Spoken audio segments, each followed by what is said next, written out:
হোটেলের মেয়ে হোটেলে থাকবে, সে কেন একটা সুপারস্টারকে নিয়ে কথা বলতে? হিরো আলম নাকি খারাপ, এই 10টা মেয়ে রাখে, 12 ভাতারি, মানে নানান ধরনের কথা বলছে। যত বাজে কথা আছে হিরো আলমকে নিয়ে সে বলছে। তাকে এই বলার রাইট কে দিছে? সে কোথা থেকে আসছে? সে হোটেলের মেয়ে হোটেলে থাকবে, সে কেন একটা সুপারস্টারকে নিয়ে কথা বলবে? ভিউ কামানোর জন্য বলছে। তার ভিউর প্রয়োজন। বউ তো এক একটার পর এক একটা আলম হাসান ছাড়ে। হ্যাঁ, তো ওইগুলা দিয়ে হয় না। একবার শর্মিলারে করছে, আরেকবার কোন একটা মেয়ে একটা বাচ্চা নিয়া শাশুড়ি নিয়া খাইলো ধরা। এরপর আবার এখন আনছে এটা হোটেলের থেকে দইরা। তো আলম হাসান হইছে এক লুচ্চা, আর আনছে আরেক লুচ্চি রে। বুঝছেন?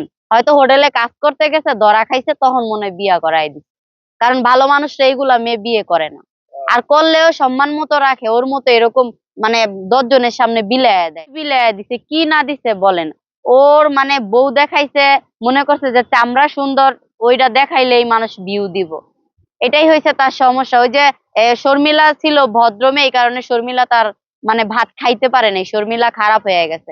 এখন মুখটা অনেক ভালো, স্মার্ট মেয়ে, চামড়া সুন্দর, সবকিছু সুন্দর, এগুলা দেখাইলেও মানুষ থেকে টাকা নেওয়া যায়। তো বিদেশি থেকে টাকা নিবেন, আর নিজে তো যা ডলার কামানের কামাইতেই আছেন।